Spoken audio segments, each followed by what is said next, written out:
जम्मू काश्मीरच्या पहलगाममध्ये झालेल्या दहशतवादी हल्ल्याला 3 दिवस पूर्ण झाले। मिनी स्वित्झर्लंड अशी ओळख असलेल्या या भागामध्ये पर्यटनाचा आनंद घेण्यासाठी आलेल्या 26 जणांना या हल्ल्यात आपला जीव गमवावा लागलाय। अख्ख्या भारताला हादरवून सोडणाऱ्या या हल्ल्याच्या ठिकाणी नेमकं काय आणि कसं घडलं पाहूयात न्यूज 18 लोकमतचा स्पेशल ग्राउंड झिरो रिपोर्टमध्ये। न्यूज 18 लोकमतची टीम पोहोचलेली आहे बैसनेर येथे। बैसनेरचा हा मुख्य प्रवेशद्वार आहे आणि या मुख्य प्रवेशद्वाराच्या आतमध्ये आल्यानंतर इथे आपण डाव्या बाजूला पाहू शकतो की इथे पर्यटकांना बसण्याची इथे व्यवस्था करण्यात आली होती। त्यांचं खाण्यापिण्याची व्यवस्था जी आहे ती करण्यात आली होती। संपूर्ण परिसर आपण बघतोय की अस्तव्यस्त झालेला आहे। याच ठिकाणी सर्व पर्यटक खायला प्यायला बसलेले असताना त्यांच्यावरती अचानक गोळीबार करण्यात आला।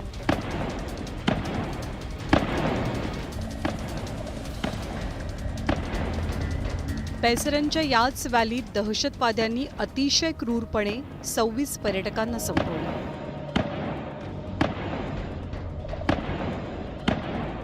जेव्हा हल्ला झाला तेव्हा त्याचा पहिलाच व्हिडिओ जो समोर आला तो इथलाच होता। भेळपुरी खाणाऱ्या नेव्ही ऑफिसर विनय नरवाल यांना इथेच गोळ्या घालून संपवलं गेलं।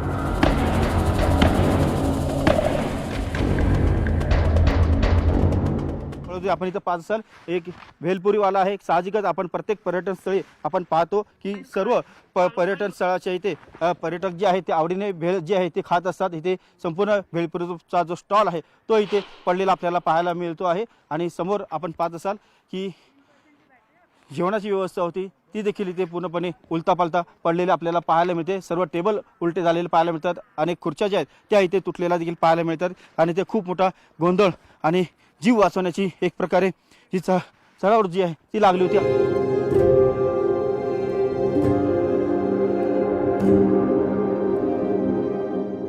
याच ठिकाणी असलेल्या कॅन्टीनमध्ये आजही पर्यटकांनी ऑर्डर केलेल्या 2 मॅगी तशाच पडून आहेत। बैसनेर इथल्या पर्यटन स्थळावरती हे एकमेव इथे कॅन्टीन आहे आणि या कॅन्टीनच्या आतमध्ये जर आपण पाहिलं इथे जेवण बनवण्याची इथे व्यवस्था आहे आणि ह्या जेवण बनवण्याच्या ह्या व्यवस्थेमध्ये जे हॉटेलचं एकूण स्वयंपाकघर आपल्याला इथे पाहायला मिळते। या स्वयंपाकघराच्या आतमध्ये आपण आज इथे आलेलो आहोत आणि या स्वयंपाकघरामध्ये आपण पाहत असाल इथे एक मॅगी जी आहे ती अर्धवट बनलेली आपल्याला इथे पाहायला मिळते आहे। ही मॅगी अर्थातच एका पर्यटकाने जी आहे ती ऑर्डर दिली होती, त्या ऑर्डरनुसार मॅगी बनवली होती, मात्र ही मॅगी अर्धवटच राहिलेली आहे। ही मॅगी देखील इथे एका प्लेटमध्ये काढून ठेवलेली आपल्याला इथे पाहायला मिळते। दोघांची ऑर्डर होती, 2 पर्यटकांनी ही मॅगी मागवली होती, मात्र मॅगी खाण्यापूर्वीच इथे अतिरेकी हल्ला जो आहे तो सुरू झालेला आहे। संपूर्ण स्वयंपाकघर देखील इथे खूप पडझड जी आहे ती झालेली आपल्याला पाहायला मिळते आहे। गोळीबार झाला तेव्हा याच गेटमधून पर्यटकांनी पळून जाण्याचा प्रयत्न केला, पण गेट खूपच लहान असल्यानं एकाच वेळी सर्वांना त्यातून बाहेर पडता आलं नाही।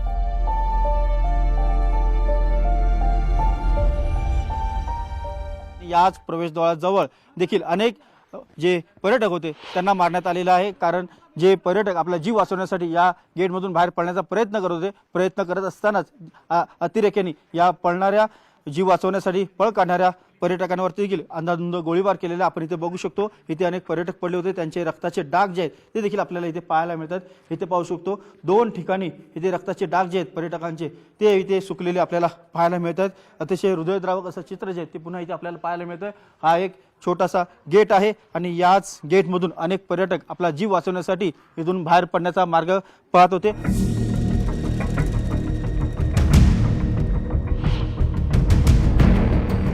गेटच्या बाजूलाच असलेल्या जंगलातूनही पर्यटकांवरती गोळ्या झाडल्या गेल्या होत्या। वरच्या बाजूला बघितलं तर या बाजूने देखील मोठ्या प्रमाणात गोळीबार जो आहे तो झाला होता। जवळपास 40 मिनिटं हे सर्व गोळीबार जो आहे तो इथे सुरू होता। पर्यटक जे आहे ते सैरावैरा पळत होते, आपला जीव वाचवण्यासाठी पळत होते। आपण समोर इथे पाहू शकतो खुर्च्या ज्या आहेत त्या अद्यापही पडलेल्या पाहायला मिळतात। हा ग्राउंड झिरो आहे, खुर्च्या पडलेल्या आहेत, जिथे पळापळ झाली होती तो हा संपूर्ण परिसर आहे आणि या परिसरामध्ये आपण इथे पाहू शकतो सर्व अस्तव्यस्त पडलेले आहेत ठिकाण आणि याच ठिकाणी पर्यटक जे आहे ते थांबले होते, इथे पर्यटन करत होते, मात्र त्यावेळेला अचानक गोळीबार सुरू झाला।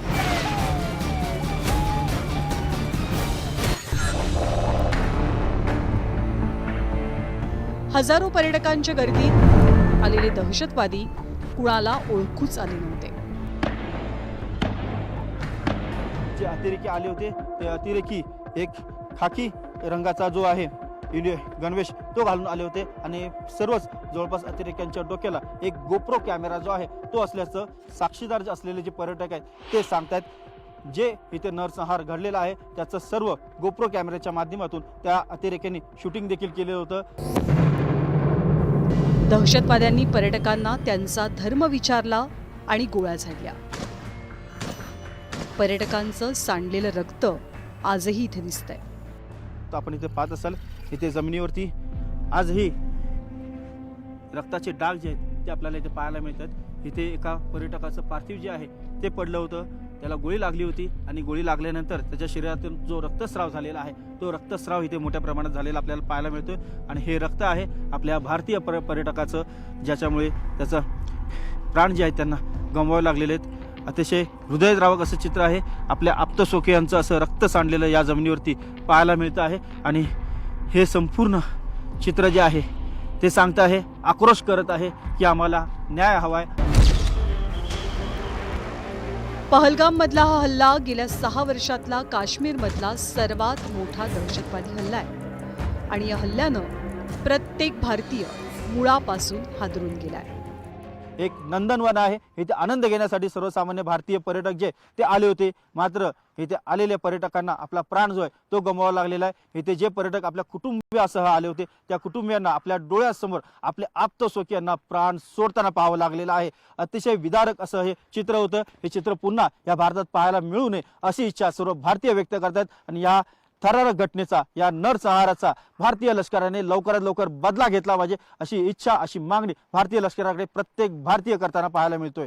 व्हिडिओ जर्नलिस्ट हर्षद गोरकासह उदय जाधव, न्यूज 18 लोकमत, वैष्णव खोरं, पहलगाम.